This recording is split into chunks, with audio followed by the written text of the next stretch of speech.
The two-roomed house is built of round timber, slabs and stringy bark, and floored with split slabs. A big bark kitchen standing at one end is larger than the house itself, veranda included. Bush all round. Bush, with no horizon, for the country is flat. No ranges in the distance. The bush consists of stunted, rotten native apple trees. No undergrowth. Nothing to relieve the eye save the darker green of a few she-oaks, which are sighing above the narrow, almost waterless creek. 19 miles to the nearest sign of civilization. A shanty on the main road. The drover, an ex-squatter, is away with sheep. His wife and children are left here alone.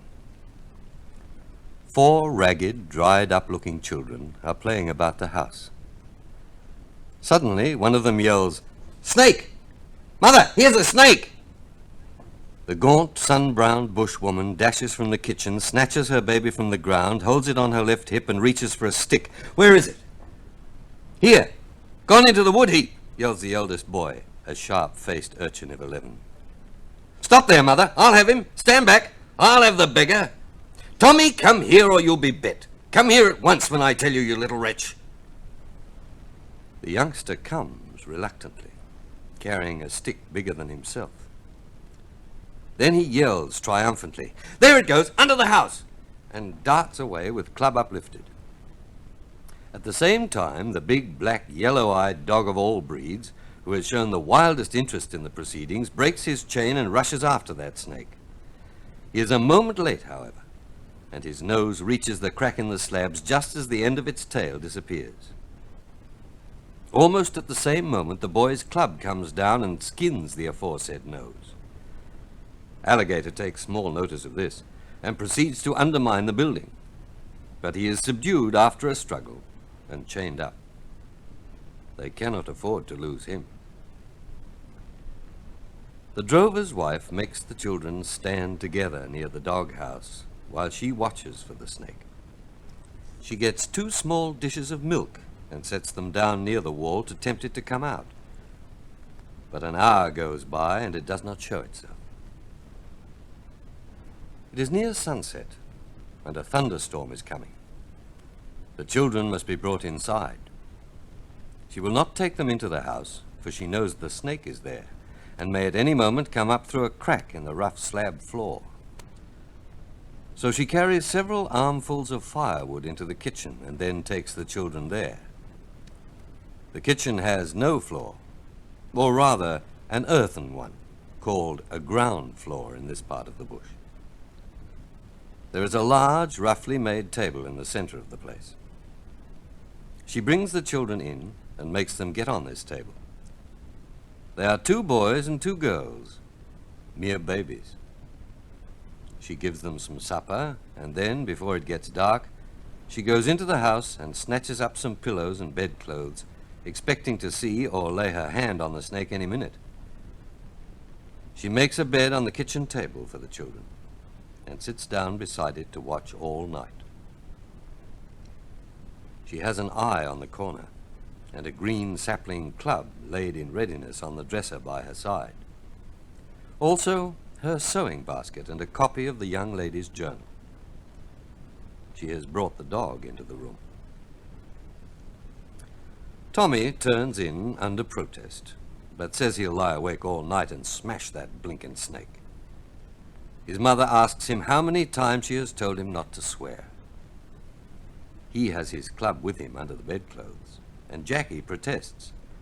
"Mummy, Tommy's skinning me alive with his club. Make him take it out." Jackie shuts up.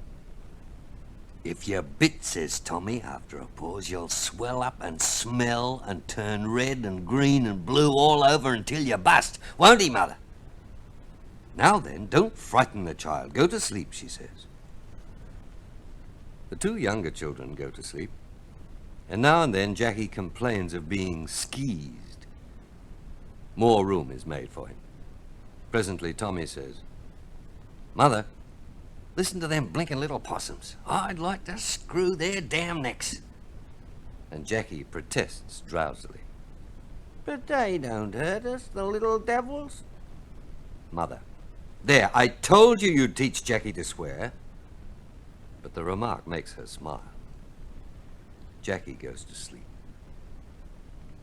Presently, Tommy asks, Mother, do you think they'll extricate the bloomin' kangaroo?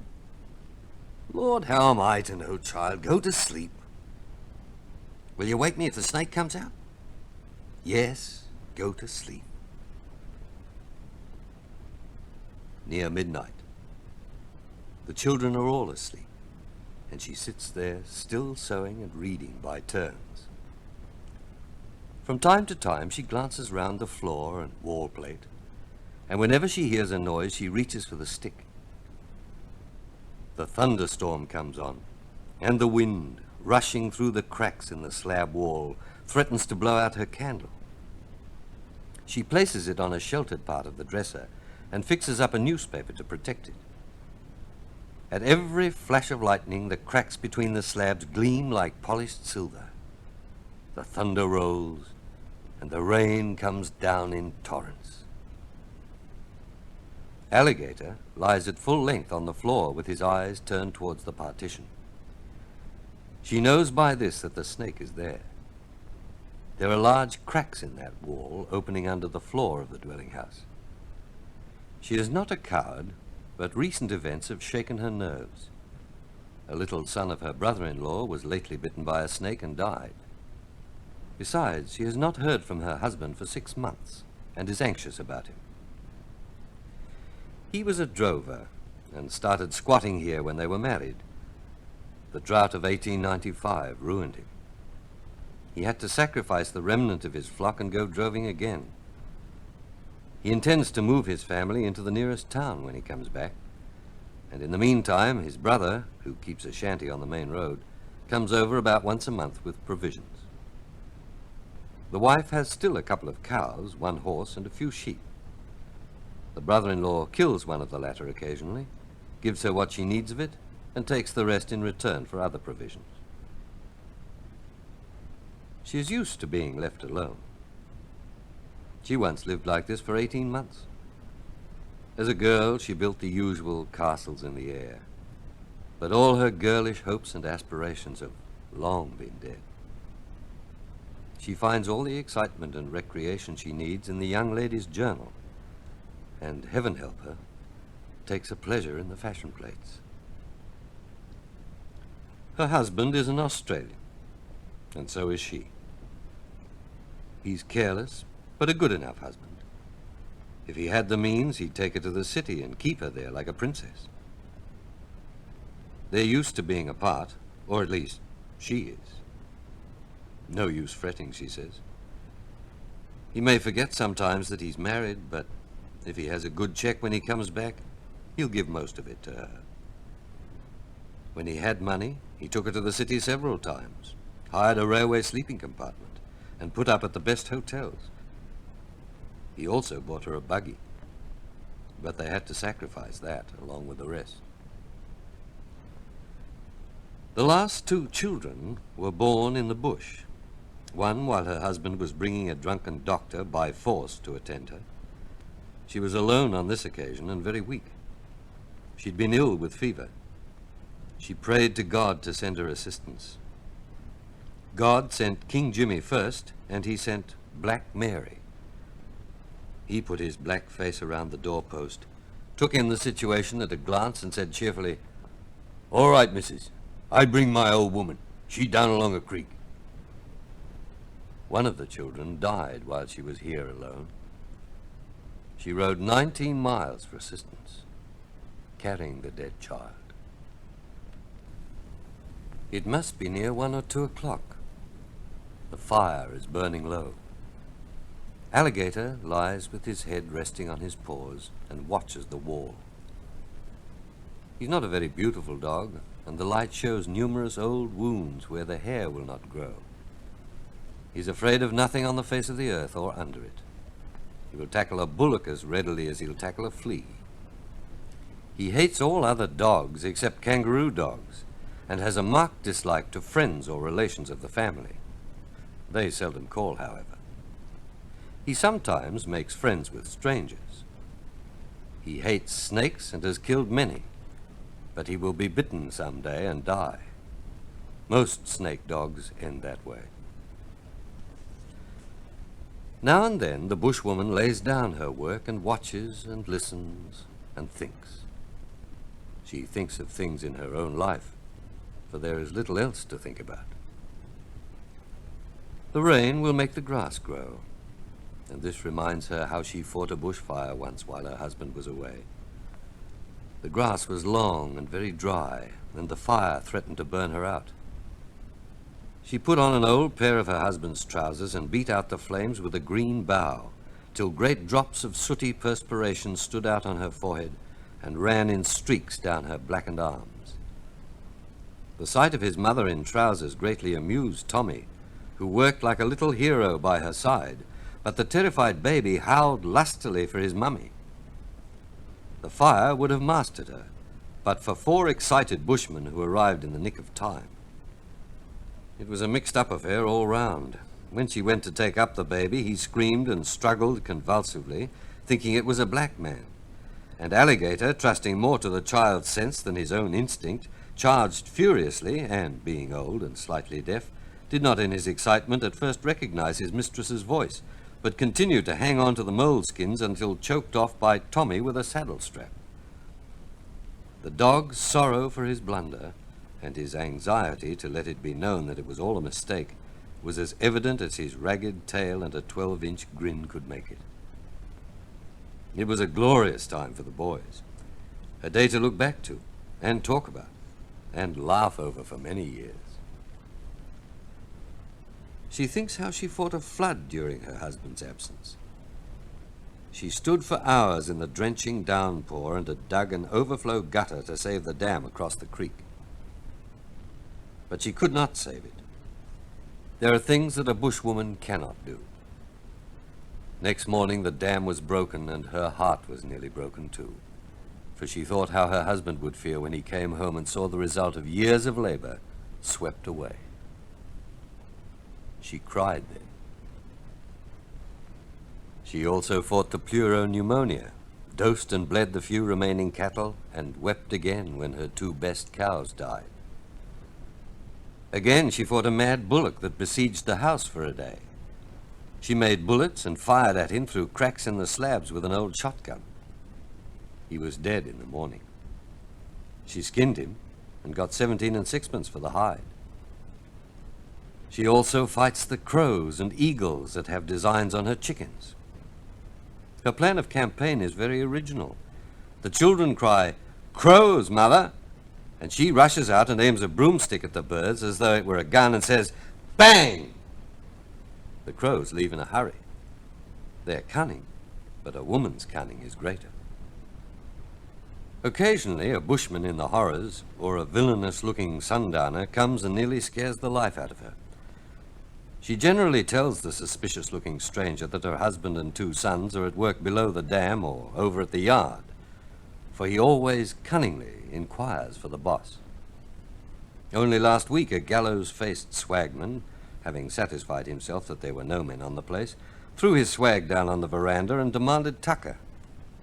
She gave him something to eat. Then he expressed his intention of staying for the night. It was sundown then. She got a baton from the sofa, loosened the dog, and confronted the stranger, holding the baton in one hand and the dog's collar with the other. "Now you go," she said. He looked at her and at the dog and said, "All right, Mum," in a cringing tone, and left. She was a determined-looking woman, and Alligator's yellow eyes glared unpleasantly. Besides, the dog's chawing up apparatus greatly resembled that of the reptile he was named after. She has few pleasures to think of as she sits here alone by the fire, on guard against a snake. All days are much the same to her.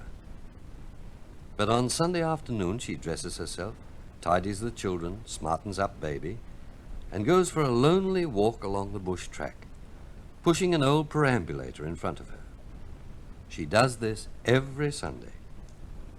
She takes as much care to make herself and the children look smart as she would if she were going to do the block in the city. There is nothing to see, however, and not a soul to meet. You might walk for 20 miles along this track without being able to fix a point in your mind, unless you're a bushman. This is because of the everlasting, maddening sameness of the stunted trees, that monotony which makes a man long to break away and travel as far as trains can go and sail as far as ship can sail, and further. But this bushwoman is used to the loneliness of it. As a girl wife, she hated it, but now she'd feel strange away from it. She's glad when her husband returns, but she does not gush or make a fuss about it. She gets him something good to eat and tidies up the children. She seems contented with her lot.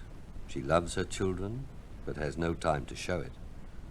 She seems harsh to them.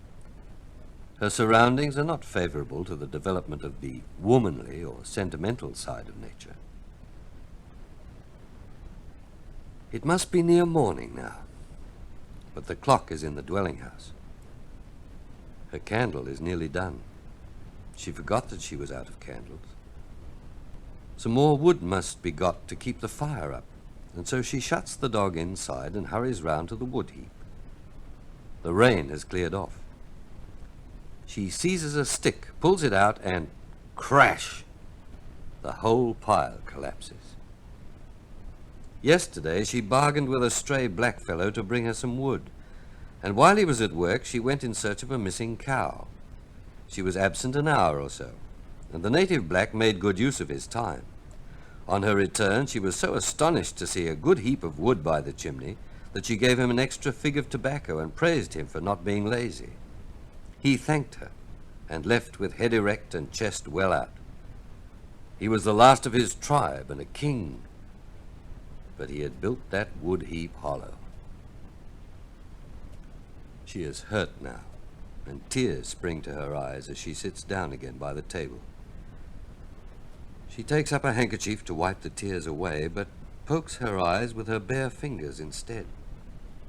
The handkerchief is full of holes, and she finds that she has put her thumb through one and her forefinger through another. This makes her laugh, to the surprise of the dog. She has a keen, very keen sense of the ridiculous, and sometime or other she will amuse bushmen with the story. She had been amused before like that. One day she sat down to have a good cry, as she said, and the old cat rubbed against her dress and cried too. Then she had to laugh. It must be near daylight now. The room is very close and hot because of the fire. Alligator still watches the wall from time to time. Suddenly he becomes greatly interested. He draws himself a few inches nearer the partition, and a thrill runs through his body. The hair on the back of his neck begins to bristle, and the battle light is in his yellow eyes. She knows what this means, and lays her hand on the stick. The lower end of one of the partition slabs has a large crack on both sides.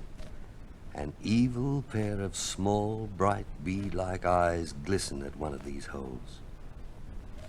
The snake, a black one, comes slowly out, about a foot, and moves its head up and down. The dog lies still, and the woman sits as one fascinated. The snake comes out a foot further. She lifts her stick, and the reptile, as though suddenly aware of danger, sticks his head in through the crack on the other side of the slab and hurries to get his tail around after him. Alligator springs, and his jaws come together with a snap. He misses, for his nose is large and the snake's body close down in the angle formed by the slabs in the floor. He snaps again as the tail comes round. He has the snake now and tugs it out 18 inches. Thud, thud comes the woman's club on the ground. Alligator pulls again. Thud, thud. Alligator gives another pull, and he has the snake out, a black brute 5 feet long. The head rises to dart about, but the dog has the enemy close to the neck. He's a big, heavy dog, but quick as a terrier. He shakes the snake as though he felt the original curse in common with mankind. The eldest boy wakes up, seizes his stick, and tries to get out of bed, but his mother forces him back with a grip of iron. Thud! Thud! The snake's back is broken in several places. Thud! Thud! Its head is crushed. And Alligator's nose skinned again. She lifts the mangled reptile on the point of her stick, carries it to the fire, and throws it in. Then piles on the wood and watches the snake burn. The boy and dog watch too. She lays her hand on the dog's head, and all the fierce, angry light dies out of his yellow eyes. The younger children are quieted and presently go to sleep.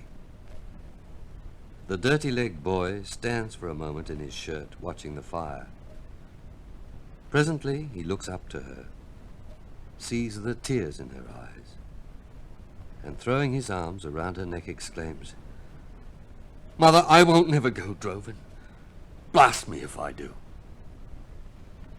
And she hugs him to her worn-out breast and kisses him. And they sit thus together while the sickly daylight breaks over the bush.